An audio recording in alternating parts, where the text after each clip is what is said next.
వరంగల్ నడిబొడ్డున arts college గ్రౌండ్లో ఇందిరాగాంధీ గారి జన్మదిన సందర్భంగా మన పరిపాలన రేవంత్ రెడ్డి గారి నాయకత్వంలో సంవత్సర కాలం పూర్తి చేస్తున్న శుభ సందర్భంలో మరి వరంగల్ నగరాన్ని ఎన్నుకొని ఇక్కడ విజయోత్సవ సభ నిర్వహించుకోవాలని ఆలోచనతోటి మరి ఇక్కడికి విచ్చేసి ముఖ్య అతిథిగా ఈ కార్యక్రమంలో పాల్గొంటున్నటువంటి మన ప్రియతమ నాయకులు మన ముఖ్యమంత్రి సోదరులు రేవంత్ రెడ్డి గారికి, మన డిప్యూటీ సీఎం బట్టి విక్రమార్క గారికి, మన పిసిసి ప్రెసిడెంట్ మహేష్ కుమార్ గౌడ్ గారికి, మరియు నా తోటి మంత్రులకు, ఎమ్మెల్యేలకు, ఎంపీలకు, మరి ఇతర ప్రజాప్రతినిధులకు, అదేవిధంగా ఈ కార్యక్రమాన్ని ఇంత విజయవంతం చేయడానికి అహర్నిశలు పనిచేసినటువంటి కలెక్టర్స్కి, కమిషనర్కు, సిపి గారికి మరియు ఇతర అధికార బృందానికి, ఈ కార్యక్రమానికి వివిధ ప్రాంతాల నుంచి విచ్చేసినటువంటి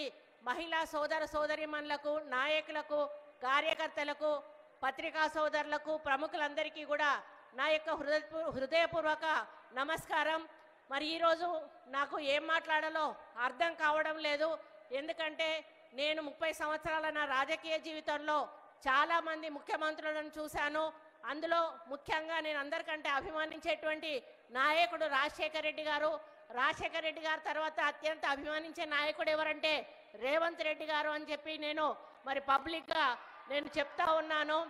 అయితే అన్ని ముఖ్యమంత్రుల మీటింగులు కూడా నేను అటెండ్ అవ్వడం జరిగింది. జనరల్గా ముఖ్యమంత్రులు ఒక మీటింగ్ పెట్టినప్పుడు ఆ మీటింగ్లో మాకు కావాల్సిన సమస్యలను చెప్పి, అన్న ఈ సమస్యలు ఉన్నాయి, ఇవి తీర్చండి, వచ్చేసారి మీరు వచ్చినప్పుడు ఈ సమస్యలకు పునాది వేయాలి అని చెప్పినటువంటి సందర్భాలు ఉన్నాయి. ఆ తర్వాత ముఖ్యమంత్రి గారు మరి అవి మంజూరీ చేసి మళ్ళీ వచ్చి ఫౌండేషన్ వేసినటువంటి సందర్భాలు ఉన్నాయి. కానీ బీఆర్ఎస్ ప్రభుత్వంలో ఆ ముఖ్యమంత్రి దగ్గర కూడా నేను పనిచేశాను. మరి ఆయన ఇటువంటి మీటింగ్లలో వందల కొలది వాగ్దానాలు చేసేది, ఏది కూడా ఒక్క రూపాయి కూడా మంజూరు చేయలేదు. రాజశేఖర రెడ్డి గారు మాత్రం చెప్పిన ప్రతి పనిని కూడా చేసి మళ్ళీ ఆయన వచ్చి ఫౌండేషన్ వేసిన సందర్భాలు ఉన్నాయి. కానీ ఈ సభ, ఈరోజు జరుగుతున్న ఈ వరంగల్ సభ అందుకు భిన్నంగా చరిత్రలో నిలిచిపోయే విధంగా ఉంది అని చెప్పడానికి నేను చాలా గర్వపడతా ఉన్నాను. ఎందుకంటే మరి నేను పోయే టైం ఎటువంటిదో, అన్నం మూడు ఎటువంటిదో, కానీ నేను ఎప్పుడు పోయి ఏది అడిగినా కూడా చూద్దాంలే అక్క, చేద్దాంలే అక్క అనేటోడు. నేను ఊరికే అనుకునేదాన్ని, అయ్యో అన్న దగ్గరకు పోయి అడుగుతా ఉన్నా, అన్న ఏది అడిగినా కూడా చూద్దాంలే చేద్దాంలే అంటాడు. మరి ఇప్పటి వరకు ఒక అభివృద్ధి కార్యక్రమానికి మేము శ్రీకారం చుట్టలేదు.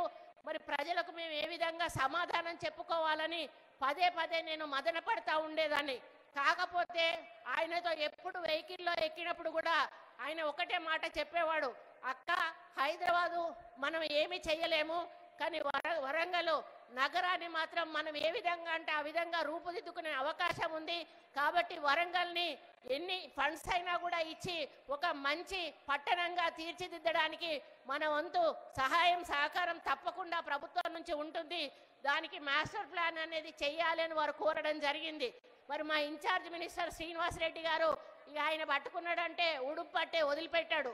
ఇక అధికారుల వెంటపడి వేటాడి మరి మమ్మల్ని పదే పదే రివ్యూ మీటింగ్స్ పెట్టించి మాకు ఒక ప్రణాళిక అంటూ సిద్ధం చేసి ముఖ్యమంత్రి గారి దృష్టికి తీసుకుపోవడం జరిగింది. మరి ముఖ్యమంత్రి 19వ తారీఖు వస్తున్నారు అంటే జనరల్గా ఏదో మహిళలకు సంబంధించిన మీటింగ్ పెట్టి వెళ్ళిపోతారేమో అని నేను అనుకున్నాను. కానీ గత వారం రోజుల నుంచి సెక్రటేరియట్లో జరిగిన హడావిటి అంతా ఇంత కాదు అని చెప్పక తప్పదు. అన్ని డిపార్ట్మెంట్స్ కూడా అలర్ట్ అయిపోయాయి. ఒక డిపార్ట్మెంట్ తర్వాత ఒక డిపార్ట్మెంటు వరంగల్లో ఏమేమి అవసరం ఉన్నాయని చిన్న చిన్న పనులను కూడా చూసి వాటిని వివరాలు తెప్పించుకొని వాటన్నిటికీ కూడా జీవో ఇచ్చి దాదాపు ఈరోజు 4,500 కోట్ల రూపాయల నిధులు విడుదల చేస్తూ జీవోలు ఇచ్చి ఈరోజు ఇక్కడ శంకుస్థాపన కార్యక్రమం చేసినందుకు ఈ వేదిక నుండి మరి సీఎం గారికి హృదయపూర్వక ధన్యవాదాలు మా వరంగల్ ప్రజల తరఫున తెలియజేస్తా ఉన్నానన్నా. మీ నమ్మకాన్ని వమ్ము చెయ్యము. తప్పకుండా ఈ యొక్క వరంగల్ నగరాన్ని పట్టణంగా రూపుదిద్దడానికి ఇక్కడి మంత్రులుగా సీనన్న గారి నాయకత్వంలో మేము తప్పకుండా మీరన్న ఆశయాన్ని సాధించడానికి ముందుకెళ్తాము. అది ఈరోజు ఒక మహిళ ప్రధానమంత్రి ఇందిరాగాంధీ గారి పుట్టినరోజు సందర్భంగా 2 మహిళా మంత్రులం ఇక్కడ ఉన్నాము, ఒక మహిళా మేయర్ ఉంది, ఒక మహిళా ఎంపీ ఉంది. ఈరోజు మహిళా శక్తిని ఇక్కడికి తీసుకొచ్చి వీళ్ళందరి ముందట మాకు వరాల జల్లు కుల్పించినందుకు మీకు ఎల్లవేళలా కూడా రుణపడి ఉంటామని ఈ సందర్భంగా మేము విజ్ఞప్తి చేస్తూ, మరి తప్పకుండా ఈ వరంగల్ నగర అభివృద్ధికి, ఎందుకంటే ఎయిర్పోర్ట్ అనేది దశాబ్దాల కళ, ఎయిర్పోర్టు కళను ఎవ్వరు కూడా సహకారం చేయలేకపోయారు. అది ఈరోజు మన రేవంత్ రెడ్డి అన్న వల్ల అవుతుంది. రేపు మనకి ఎయిర్పోర్ట్ వస్తే మనకు కంపెనీలు వస్తాయి, ఇండస్ట్రీస్ వస్తాయి.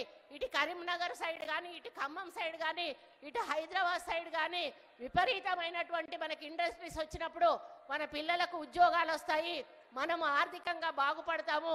ఈ దాని ఎయిర్పోర్ట్ వల్ల చాలా అభివృద్ధి జరుగుతుందనే విషయాన్ని మీ అందరికీ కూడా తెలుస్తూ, అండర్ గ్రౌండ్ డ్రైనేజ్ అనేది కూడా మా వరంగల్ ప్రజల కళ, అది కళగానే మిగిలిపోతుంది అనుకున్నా. కానీ ఈరోజు దాన్ని నిజం చేసినందుకు మిమ్మల్ని ఈ వేదిక మీద నుంచి మా ప్రజల తరఫున ధన్యవాదాలు తెలియజేస్తూ, ఇంకా మీరు చాలా శంకుస్థాపనలు చేశారన్న వాటితో వరంగల్ నగరం అంతా కూడా సుందరంగా తీర్చిదిద్దబడుతుంది.